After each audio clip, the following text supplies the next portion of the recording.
ഏവർക്കും നമസ്കാരം. ശുഭകരമാകട്ടെ, ഈ ദിനം സന്തോഷകരമാവട്ടെ, സൗഖ്യകരമാകട്ടെ, അനുഭവങ്ങളും അനുഭൂതികളും നമ്മേവരെയും നയിക്കുമാറാകട്ടെ.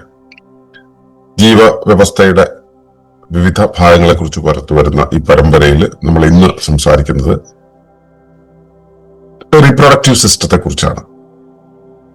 പ്രത്യുൽപാദന വ്യൂഹം എന്ന് പറയുന്ന ഒരു സംവിധാനം നമ്മുടെ ശരീരത്തിനകത്ത് പ്രവർത്തിക്കുന്നുണ്ട്. ഇത് ഭൗതികമായി പ്രവർത്തിക്കുന്ന ഒന്നായിട്ടാണ് നമുക്ക് മനസ്സിലാക്കുക. എന്നാൽ ഇതിന് ഭൗതികേതരമായ ഒട്ടേറെ മാനങ്ങളുണ്ട് എന്ന ബോധ്യം കൂടെ നമുക്കുണ്ടെങ്കിൽ നമുക്ക് വളരെ സുന്ദരമായ ഒരു ജീവിതത്തെ തന്നെ ആർജിച്ചെടുക്കാൻ കഴിയും. ജീവിതത്തെ തന്നെ ബിൽഡ് ചെയ്യുന്നതിന് വളരെയധികം സഹായിക്കുന്ന ഒന്നാണ് ഇത് എന്നത് ബോധ്യപ്പെട്ടുകൊണ്ട് വേണം നമ്മൾ ഇതിനെ സമീപിക്കാൻ. അപ്പോൾ ഇതിനെക്കുറിച്ച് പറയുന്നത് ഇവിടെ ഇങ്ങനെയാണ്: reproductive system supports creation, hormonal balance, vitality and health. പ്രത്യുൽപാദന വ്യൂഹവും ആരോഗ്യവും. പ്രത്യുൽപാദന വ്യൂഹം ജീവിയുടെ സൃഷ്ടിക്കും തുടർച്ചയ്ക്കുമായ സംവിധാനമാണ്. ഇത് പ്രത്യുൽപാദനം, ലൈംഗികാരോഗ്യം, ഹോർമോൺ സന്തുലിതാവസ്ഥ, സർഗശേഷി എന്നിവയെ പിന്തുണയ്ക്കുന്നു. ഇത് ബീജവും അണ്ഡവും ഉൽപ്പാദിപ്പിക്കുകയും പ്രജനനക്ഷമത, ഗർഭധാരണം, ജനനം, വൈകാരിക ബന്ധം എന്നിവയ്ക്ക് കാരണമാവുകയും ചെയ്യുന്നു.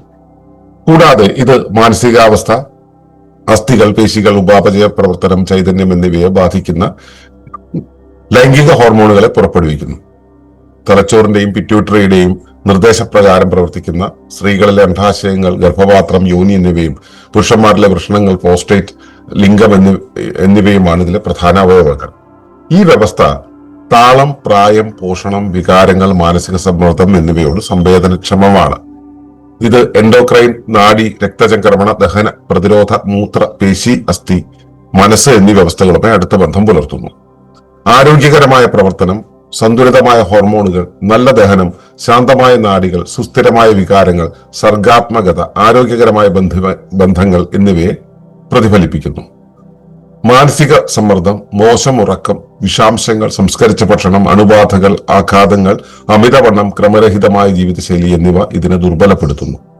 താളാത്മകമായ ജീവിതം, പ്രകൃതിദത്ത ഭക്ഷണം, നല്ല ഉറക്കം, മാനസിക സമ്മർദ്ദം കുറയ്ക്കൽ, ചലനം, വൈകാരിക സുരക്ഷിതത്വം, ആദരപൂർവമായ ശീലങ്ങൾ എന്നിവയിലൂടെ ആരോഗ്യം തിരിച്ചു വരുന്നു. സാധാരണ രീതിയിലുള്ള ഒരു വ്യവസ്ഥയെ പറയുന്നതിനേക്കാളും അല്പം കാര്യങ്ങൾ ഇവിടെ വ്യത്യസ്തമാണ്. സത്യത്തിൽ എല്ലാ വ്യവസ്ഥകളും നമ്മുടെ ശരീരത്തിനകത്ത് പ്രവർത്തിക്കുന്നു എന്ന് പറയുന്ന വ്യവസ്ഥകളെല്ലാം തന്നെ ശരീരബാഹ്യമായ വലിയ വ്യവസ്ഥകളോട് അനുരണനം ചെയ്തുകൊണ്ടാണ് പ്രവർത്തിക്കുന്നത് എന്നത് നമ്മൾ മനസ്സിലാക്കേണ്ടത്. ഹോളോൺ എന്ന് പറയുന്ന ഒരു സംവിധാനമുണ്ട്. എൻകാപ്സുലേറ്റ് ചെയ്യപ്പെട്ടുള്ള, കൂടുകൾക്കകത്ത് കൂടുകളായി രൂപം കൊണ്ടിട്ടുള്ള പ്രപഞ്ചത്തിന്റെ അകത്ത്, സൗരയൂഥത്തിനകത്ത്, ഭൂമിക്കകത്ത്, ജീവരാശിക്കകത്ത് നമ്മളായി നിൽക്കുന്ന ഈ സംവിധാനം അവയുടെ എല്ലാം വ്യവസ്ഥാ സ്വഭാവങ്ങളെ, അതിനെ ഹോളോൺ എന്നാണ് പറയുക, ആ വ്യവസ്ഥാ സ്വഭാവങ്ങളെ പേറിക്കൊണ്ടാണ് ഇവിടെയും നിൽക്കുന്നത് എന്നത് നമ്മൾ ബോധ്യപ്പെടേണ്ടതുണ്ട്. അത് എല്ലാ വ്യവസ്ഥകളുടെയും, നമ്മളിവിടെ നേരത്തെ ചർച്ച ചെയ്തു വന്നിരുന്ന എല്ലാ വ്യവസ്ഥകളിലും ഇത് ബാധകമാണ്. ഇതിന്റെ ഒരു പ്രേരണം നമ്മളെ സ്വീകരിക്കുന്ന ഒരു വഴിയെയാണ് നമ്മൾ പ്രാണൻ എന്ന് വിളിക്കുന്നത്. പ്രാണനിലൂടെ ആ വ്യവസ്ഥാ വിന്യാസം അല്ലെങ്കിൽ സിസ്റ്റമിക് പാറ്റേൺ അതിനെ സ്വീകരിച്ചുകൊണ്ടാണ് നമ്മൾ ഇവിടെ ഇരിക്കുന്നത്. ഇത് റീപ്രൊഡക്റ്റീവ് സിസ്റ്റത്തിലും അതുപോലെ തന്നെയാണ്. റീപ്രൊഡക്ഷൻ എന്ന് വെച്ച് കഴിഞ്ഞാല് ഈ ഒരു ജീവി അതിന്റെ കുഞ്ഞിനെ നിർമ്മിക്കുക എന്നത് മാത്രമല്ല അവിടെയുള്ളത്. കുഞ്ഞിനെ നിർമ്മിക്കുക എന്നുള്ളത്, അതിന്റെ സ്വയം വംശീകരണം എന്നുള്ളത് അതിന്റെ ഒരു സ്വഭാവമാണ്, ഒരു പ്രകടനമാണ്. എങ്കിൽ പോലും അത് മാത്രമല്ല കാര്യം. ഒരു ജീവി ആ ജീവിയുടെ ജീവിതവുമായി ബന്ധപ്പെട്ട് ധർമ്മങ്ങൾ നടപ്പിലാക്കാനായിട്ട് ആവിഷ്കരിക്കുന്ന നവമായ മുഴുവൻ കാര്യങ്ങളുടെയും അടിസ്ഥാനം ഈ റീപ്രൊഡക്റ്റീവ് സിസ്റ്റമാണ്. പുതിയൊരു ജീവിയെ ഉരുവാക്കാൻ ഉള്ള ഫാക്കൽറ്റിയാണ് റീപ്രൊഡക്റ്റീവ് സിസ്റ്റം എന്ന് നമുക്കറിയാം. എന്റെ ശരീരത്തിന് എന്റേതായ പകർപ്പുകളെ ഉണ്ടാക്കാൻ പാകത്തിലുള്ള എന്റെ ശേഷിയാണ് എന്റെ ഈ പ്രത്യുൽപാദന വ്യവസ്ഥ എന്ന് പറയുന്നത്. എന്നാൽ എന്നെ പോലെ തന്നെ സങ്കീർണമായ സമഗ്രമായ ഒരു സത്തയെ പോലും ഉരുവാക്കാൻ ശേഷിയുണ്ട് എന്ന് പറയുന്ന ഈ വ്യവസ്ഥയ്ക്ക് അതിലും താഴെയുള്ള എത്രയേറെ വ്യവസ്ഥകളെ ഉരുവാക്കാൻ കഴിയും. അതുവഴിയാണ് എന്റെ ജീവിതത്തിന്റെ സാധ്യതകളെ എല്ലാം പരിപോഷിപ്പിക്കുന്ന രീതിയിലുള്ള ഒരുപാട് കാര്യങ്ങളെ ഇപ്പൊ ഒരു വീടിന്റെ നിർമ്മാണമാണെങ്കിലും ശരി, ഞാനൊരു ഭക്ഷണം ഉണ്ടാക്കുന്നതാണെങ്കിലും ശരി, നമ്മുടെ ജീവിതത്തിലെ ഒട്ടേറെ കാര്യങ്ങളെ നിർമ്മിച്ചെടുക്കാൻ, പുതിയതായിട്ട് കണ്ടെത്താൻ, അവയെ ആവിഷ്കരിക്കാൻ ഒക്കെ ഈ പ്രത്യുൽപാദന വ്യൂഹത്തിന്റെ ശേഷി തന്നെയാണ് ഉപയോഗിക്കപ്പെടുന്നത് എന്നത് നമ്മൾ ബോധ്യപ്പെടേണ്ടതുണ്ട്. അവിടെ നിന്ന് വേണം നമ്മൾ ഇതിനെ കാണാൻ. അപ്പോ പ്രത്യുൽപാദന വ്യൂഹം ആരോഗ്യവുമായിട്ട് എങ്ങനെ ബന്ധപ്പെട്ടിരിക്കുന്നു എന്നുള്ളതാണ് ഇന്നത്തെ ചർച്ചാ വിഷയം. അപ്പോ നമ്മളിവിടെ ആദ്യം പറയുന്നത് reproductive system supports creation means all sort of creation. നമ്മുടെ ജീവിതത്തിൽ വരുന്ന എല്ലാവിധ ക്രിയേഷനുകളെയും സപ്പോർട്ട് ചെയ്യുന്നു എന്നുള്ളതാണ്. അത് സൃഷ്ടിക്ക് വേണ്ടിയുള്ളതാണ്. സൃഷ്ടി എല്ലാത്തരം സൃഷ്ടികൾക്ക് വേണ്ടിയിട്ടുള്ളതാണ്. അതുപോലെ തന്നെ ജീവിയുടെ തുടർച്ചയ്ക്ക് വേണ്ടിയുള്ളതാണ്. കണ്ടിന്യൂയം എന്ന് പറയുന്ന ഒരു അവസ്ഥയുണ്ടല്ലോ. നമ്മൾ എന്തെങ്കിലും ഒന്ന് സൃഷ്ടിച്ചു കഴിഞ്ഞാൽ ആ സൃഷ്ടി നിലനിന്ന് പോകേണ്ടതുണ്ട്. സുസ്ഥിരത എന്ന് പറയുന്നത് നിലനിന്ന് പോകേണ്ടതുണ്ട്. അതിനു വേണ്ടിയുള്ള വ്യൂഹമാണ് പ്രത്യുൽപാദന വ്യൂഹം എന്ന് പറയുന്നത്. ഇത് കുഞ്ഞിനെ ഉരുവാക്കല്, ലൈംഗിക ആരോഗ്യം എന്ന് പറയുമ്പോൾ നമുക്ക് നമ്മുടെ ലിംഗത്വവുമായി ബന്ധപ്പെട്ട നമ്മുടെ സ്വഭാവപരമായ കാര്യങ്ങള്, നമ്മളുടെ പരിസരവുമായി നമ്മൾ ഇടപെടുന്ന രീതികള് തുടങ്ങിയ ഒരുപാട് കാര്യങ്ങളിൽ നമ്മൾ ഓരോരുത്തരും ഒരു അനന്യത പുലർത്തുന്നുണ്ട്. അതിൽ പൊതുവെ മനുഷ്യവംശത്തില് അല്ലെങ്കിൽ ജീവവംശത്തില് രണ്ട് വിഭാഗങ്ങൾ കാണുന്നുണ്ട്. ഒന്ന് സുസ്ഥിരമായ ചാക്രികമായ പ്രവർത്തനങ്ങൾ പ്രകടിപ്പിക്കുന്ന സ്ത്രൈണതയും, പിന്നൊന്ന് രേഖീയമായ വികാസപരമായ പ്രവർത്തനങ്ങൾ കാണിക്കുന്ന പൗരുഷവും. അപ്പോൾ ഈ സ്ത്രൈണ പൗരുഷങ്ങളുടെ പക്ഷത്ത് നിന്നുകൊണ്ടാണ് നമ്മൾ നമ്മുടെ സ്വഭാവപരമായ കാര്യങ്ങൾ പ്രകടിപ്പിക്കുന്നത്. നമ്മുടെ പരിസരത്തോട് ഇടപെടുന്നത് അതുവഴിയാണ്. അപ്പൊ ആ വിധത്തിൽ ഇടപെടുന്ന ഒന്നായിട്ട് അതിനു വേണ്ടിയുള്ള ശേഷിയായിട്ട് അതിന്റെ ആരോഗ്യമായിട്ടാണ് ലൈംഗിക ആരോഗ്യത്തെ എടുക്കേണ്ടത്, അല്ലാതെ ലൈംഗിക അവയവങ്ങളുടെ ആരോഗ്യമായിട്ടല്ല എടുക്കേണ്ടത്. അതുപോലെ തന്നെയാണ് ഹോർമോൺ സന്തുലിതാവസ്ഥ. നമ്മുടെ ശരീരത്തിനകത്തുള്ള ഹോർമോണുകളെയെല്ലാം നിയന്ത്രിക്കുന്ന, ഒരു പക്ഷേ എല്ലാ ഹോർമോണുകളെയും നിയന്ത്രിക്കുന്ന അതിനുള്ള ഒരു ശേഷി വരെ ഈ റീപ്രൊഡക്റ്റീവ് സിസ്റ്റത്തിനുണ്ട്. അതുപോലെ തന്നെയാണ് നമ്മുടെ ശരീരത്തിലെ ക്രിയേറ്റിവിറ്റി എന്ന് പറയുന്നത്. നമുക്ക് എന്തെങ്കിലും വേണമെന്നുണ്ടെങ്കിൽ, നമുക്കിപ്പോ പണം എന്നുള്ളത് വേണമെന്നുണ്ടെങ്കിൽ, നമുക്ക് സൗഹൃദം വേണമെന്നുണ്ടെങ്കിൽ, ബന്ധങ്ങളെ നിലനിർത്തണമെങ്കിൽ, ഈ വക ശേഷിയുള്ള സർഗശേഷിയെ പിന്തുണയ്ക്കുന്നത് ഈ ലൈംഗിക അല്ലെങ്കിൽ പ്രത്യുൽപാദന വ്യൂഹമാണ്. ഇത് ബീജവും അണ്ഡവും ഉൽപ്പാദിപ്പിക്കുന്നു. നമുക്കറിയാം പ്രജനനക്ഷമത, ഗർഭധാരണം, ജനനം, വൈകാരിക ബന്ധം എന്നിവയ്ക്ക് കാരണമാകുന്നു. ഗർഭധാരണവും ജനനവും നമുക്കറിയാം, അതൊക്കെ സ്വാഭാവികമായി സംഭവിക്കുന്നതാണ്. വൈകാരിക ബന്ധം, എനിക്ക് മറ്റൊന്നിനോടുള്ള വൈകാരികമായിട്ടുള്ള ബന്ധം, ആ ബന്ധത്തെ പൂർണമായ ഒരു ലൈംഗിക വ്യവസ്ഥയും പ്രത്യുൽപാദന വ്യവസ്ഥയും പ്രത്യുൽപാദന വ്യൂഹവും ഉള്ള ഒരാളെ സംബന്ധിച്ചിടത്തോളം അയാളുടെ അരികിൽ വരുന്ന ജീവജാലങ്ങളോടും ഇതര വസ്തുക്കളോടുമുള്ള വിനിമയം വരെ, അതായത് വൈകാരിക ഇടപെടലുകൾ വരെ ആരോഗ്യകരമായിരിക്കും. അപ്പോൾ വൈകാരികമായിട്ടുള്ള ബന്ധം, മറ്റുള്ളവയായിട്ടുള്ള വൈകാരിക ബന്ധമൊക്കെ തന്നെ ആരോഗ്യകരമായിട്ടുള്ള ലൈംഗികാവസ്ഥയുള്ളവർക്ക്, പ്രത്യുൽപാദനാവസ്ഥയുള്ളവർക്ക് അത് കൃത്യമായിട്ട് സംഭവിക്കുമെന്നുള്ളതാണ് മനസ്സിലാക്കേണ്ടത്. പിന്നെ ഇത് നമ്മുടെ പലതരം ഹോർമോണുകളെ ഇത് കൺട്രോൾ ചെയ്യുന്നുണ്ട്. അതിൽ ഒന്ന് നമ്മുടെ മെന്റൽ സ്റ്റേറ്റിന്റെയാണ്. നമ്മുടെ മെന്റൽ സ്റ്റേറ്റ് ഏതു വഴിക്ക് പോകണം എന്നുള്ള രീതിയിലുള്ള ഒരു അവസ്ഥ കാണിക്കുന്നത്. ഇപ്പോ ഉദാഹരണത്തിന് ലൈംഗികതയുടെ പ്രവണത ഏറ്റവും ഉയർന്നു നിൽക്കുന്ന യൗവനത്തിന്റെ കാലത്ത് നമ്മൾ ഒരുവനിലേക്ക് ഒരു നിർദ്ദേശം കൊടുത്താൽ, ഒരു കുട്ടിയിലേക്ക് ഒരു നിർദ്ദേശം കൊടുത്താൽ അതിനെ നിരാകരിക്കാനുള്ള പ്രവണതയായിരിക്കും അവനിൽ കൂടുക.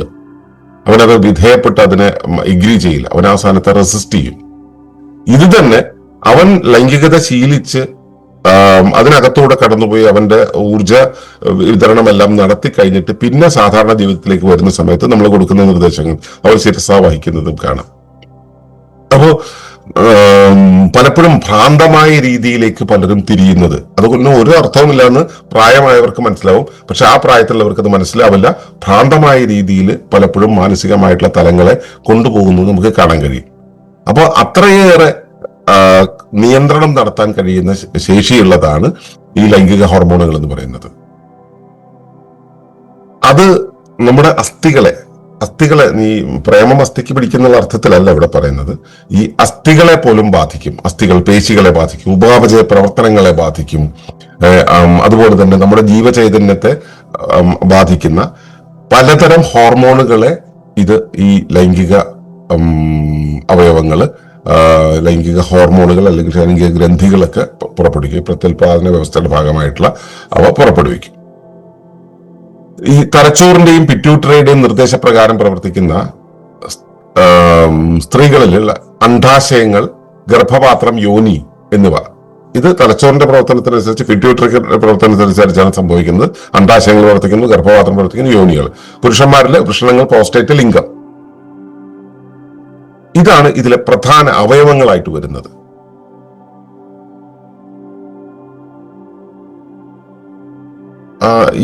ഈ വ്യവസ്ഥ, ഈ അംഗങ്ങൾ വരുന്ന ഈ ഒരു വ്യവസ്ഥ പല കാര്യങ്ങളോടും ഡെലിക്കേറ്റ് ആയിട്ട് ഇടപെടുന്നതാണ്. അതിലൊന്ന് ആണ് താളം എന്ന് പറയുന്നത്.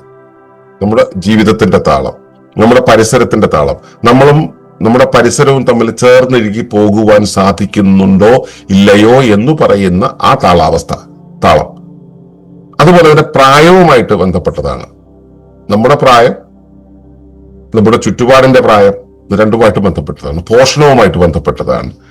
വികാരങ്ങളുമായിട്ടും മാനസിക സമ്മർദ്ദത്തോട് ബന്ധപ്പെട്ടതാണ്. ഇതിനോടെല്ലാം വളരെ ഡെലിക്കേറ്റ് ആയിട്ടുള്ള പെരുമാറ്റമായിരിക്കും ഈ റീപ്രൊഡക്റ്റീവ് സിസ്റ്റം നമ്മുടെ ഉള്ളിൽ കാഴ്ചവെക്കുക.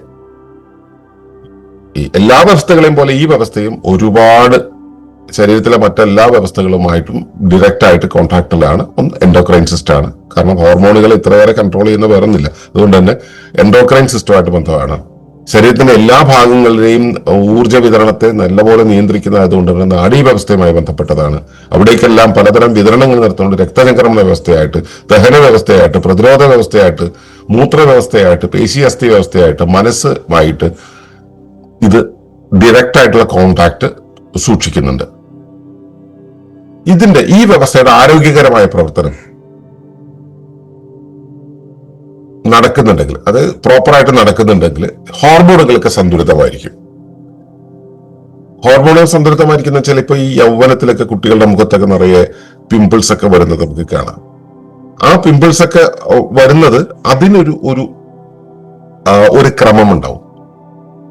അത്ര വരെ എന്ന് വെച്ചാൽ യൗവനത്തിൽ ഹോർമോണുകൾ ഏറ്റവും കൂടുതൽ ഉത്പാദിപ്പിക്കുന്ന സമയത്ത് പോലും അവയ്ക്ക് പോലും ഒരു ക്രമമുണ്ടായിരിക്കും എന്നുള്ളതാണ്. സന്തുലിതമായിട്ടുള്ള ഹോർമോണുകൾ ശരീരത്തിന്റെ എല്ലാ ഭാഗത്തും സ്വാഭാവികമായ രീതിയിൽ ഡെവലപ്പ് ചെയ്ത് വരുന്നത് കാണാം. അവർക്ക് നല്ല ദഹനം ഉണ്ടായിരിക്കും. ഈ നല്ല ലൈംഗികതയുള്ളവർക്ക്, നല്ല റീപ്രൊഡക്റ്റീവ് സിസ്റ്റം പ്രവർത്തിക്കുന്നവർക്ക് നല്ല ദഹനമുണ്ടായിരിക്കും. ശാന്തമായ നാഡികളായിരിക്കും. ശരീരമെല്ലാം തന്നെ ശാന്തമായിട്ടായിരിക്കും പ്രവർത്തിക്കുക. സുസ്ഥിരമായ വികാരങ്ങൾ ആയിരിക്കും ഉണ്ടാവുക. അവരുടെ ഇമോഷണൽ ഷൂട്ടിംഗ് ഉണ്ടാവില്ല. ഭയങ്കരമായിട്ടുള്ള വൈകാരിക വിസ്ഫോടനങ്ങൾ ഉണ്ടാവില്ല. അവരില് സർഗാത്മകത കൃത്യമായിട്ട് കാണാൻ കഴിയും. അവര് നാച്ചുറലി ആണ് ക്രിയേറ്റിവിറ്റി കാണിക്കുക. അവരുടെ ഇപ്പോ കലാകാരന്മാരുടെ ഒരു സ്വഭാവമുണ്ട്. വൈകാരികമായി വല്ലാത്ത അവസ്ഥയിൽ കൊണ്ട് ചാടുകയും അത് വല്ലാണ്ട് ബ്ലാസ്റ്റ് ചെയ്യുകയും ചെയ്യുന്ന ഒരവസ്ഥയുണ്ട്. അങ്ങനെ ആയിരിക്കില്ല ഇവര് ബാലൻസ്ഡ് ആണെന്ന് വെച്ച് കഴിഞ്ഞാൽ അവരുടെ സർഗാത്മകത എന്ന് വെച്ച് വളരെ ക്രമത്തിലായിരിക്കും പോവുക. വല്ലാതെ ഉള്ള ഒരു ചാട്ടം ഉണ്ടാവില്ല. ഒരു നല്ലപോലെ റെഗുലേറ്റഡ് ആയിരിക്കും. അതുപോലെ തന്നെ അവരുടെ ബന്ധങ്ങൾ എന്ന് പറയുന്നത് ആരോഗ്യകരമായിട്ടുള്ള ബന്ധങ്ങളും, ആ ബന്ധങ്ങളെ അവർ ദുഷിപ്പിക്കുന്ന രീതിയിലുള്ള ഒരു രീതിയിലേക്ക് അവർ കൊണ്ടുപോകില്ല. ഇത് സത്യത്തിൽ അവരുടെ ഒരു പേഴ്സണൽ ക്വാളിറ്റി എന്ന് നമുക്ക് എടുക്കാൻ വേണമെങ്കിൽ, പക്ഷെ അതിന്റെ കാരണമാകുന്നത് ഈ റീപ്രൊഡക്റ്റീവ് സിസ്റ്റത്തിന്റെ ബാലൻസ് ആണ്. ഇതിനെ ബാധിക്കുന്ന ഒട്ടേറെ കാര്യങ്ങളുണ്ട്. ഇപ്പൊ നമുക്ക് കടുത്ത മാനസിക സമ്മർദ്ദം ഉണ്ടെന്നിരിക്കട്ടെ, അപ്പോ റീപ്രൊഡക്റ്റീവ് സിസ്റ്റത്തിന്റെ ബാലൻസ് തെറ്റും. ഉറക്കം മോശമാണെങ്കിൽ റീപ്രൊഡക്ഷൻ എന്ന് വെച്ച് കഴിഞ്ഞാൽ റീപ്രൊഡക്റ്റീവ് സിസ്റ്റം എന്ന് പറയുമ്പോൾ ഈ പ്രജനനം മാത്രമല്ല കേട്ടോ, നമ്മൾ ഈ മുമ്പേ പറഞ്ഞ കാര്യങ്ങൾ, സർഗാത്മകത അടക്കമുള്ള കാര്യങ്ങൾ. അപ്പൊ മോശം ഉറക്കമാണെങ്കിൽ എങ്ങനെ സംഭവിക്കും? ശരീരത്തിൽ ടോക്സിൻസ് ചെല്ലുന്ന സമയത്ത് സംഭവിക്കും. റെഗുലറായിട്ട് ഈ പ്രോസസ്ഡ് ഫുഡ് കഴിക്കുന്നവർക്ക് സംഭവിക്കും. അപ്പൊ റെഗുലറായിട്ട് ഫുഡ് കഴിക്കുന്നവർക്ക് സംഭവിക്കും. അപ്പോൾ എപ്പോഴെങ്കിലും കഴിച്ചാൽ കൊള്ളാമെന്ന് വിചാരിക്കേണ്ട. ഈ റെഗുലറായിട്ട് നിങ്ങൾ കഴിക്കുന്നില്ലെങ്കിൽ സിസ്റ്റം നോർമാലിറ്റിയാണ് അംഗീകരിക്കുക. ആ സമയത്ത് ഈ പ്രോസസ്ഡ് ഫുഡ് അകത്തേക്ക് കയറിയിരിക്കട്ടെ, വീണ്ടും ഇത് അപ്സൈഡ് ഡൗൺ ആവും. അതുകൊണ്ട് പ്രോസസ് ഫുഡുകൾ കഴിക്കുമ്പോൾ ഇത് ഈ റിപ്രൊഡക്റ്റീവ് സിസ്റ്റം, ഇതല്ല എല്ലാ സിസ്റ്റവും താറുമാറാവും. അതുപോലെ ഏതെങ്കിലും തരത്തിലുള്ള അണുബാധകൾ, ഇപ്പോൾ ഒരു ചെറിയ വൂണ്ടുണ്ടായി, അതുവഴി ഒരു അണുബാധ ഉണ്ടായിരിക്കട്ടെ. വൂണ്ടിൽ അണുബാധ ഉണ്ടാവണമെങ്കിൽ അവിടുത്തെ ടെറൈൻ മോശമായിരിക്കണം, ശരീരം മോശമായിരിക്കണം എന്നുള്ള വസ്തുത കൂടെ മനസ്സിലാക്കുക. എങ്കിലും അണുബാധകൾ ഉണ്ടെങ്കിൽ, അത് ഏതെങ്കിലും തരത്തിലുള്ള അണുബാധകൾ ഉണ്ടെങ്കിൽ അവിടെ ലൈംഗികത അല്ലെങ്കിൽ റീപ്രൊഡക്റ്റീവ് സിസ്റ്റം എന്ന് പറയുന്നത് അതിനെ ബാധിക്കുന്നതാണ്. പിന്നെ ഏതെങ്കിലും തരത്തിലുള്ള ആഘാതങ്ങൾ, ശാരീരിക ആഘാതങ്ങളായിക്കോട്ടെ, മാനസിക ആഘാതങ്ങളായിക്കോട്ടെ, വൈകാരിക ആഘാതങ്ങളായിക്കോട്ടെ, പശ്ചാത്തലങ്ങളുടെ ആഘാതങ്ങളായിക്കോട്ടെ, അത് ഈ റീപ്രൊഡക്റ്റീവ് സിസ്റ്റത്തെ ബാധിക്കുന്നതാണ്.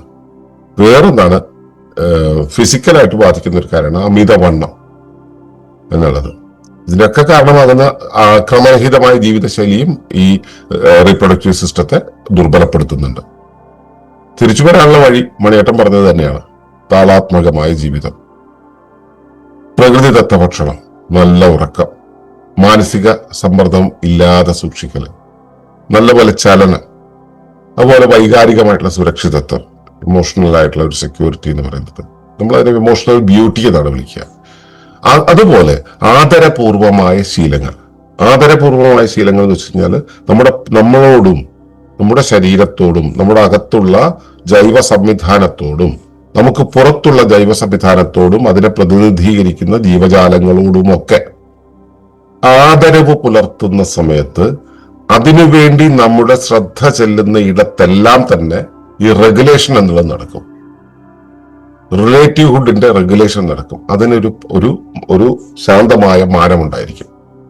അങ്ങനെ സൂക്ഷിക്കുന്ന സമയത്ത് നമ്മുടെ എല്ലാ നാഡീജാലങ്ങളും നമ്മുടെ പ്രാണവ്യവസ്ഥയും എല്ലാം തന്നെ ക്രമത്തിലായി തീരുന്ന നമുക്ക് കാണാൻ കഴിയും.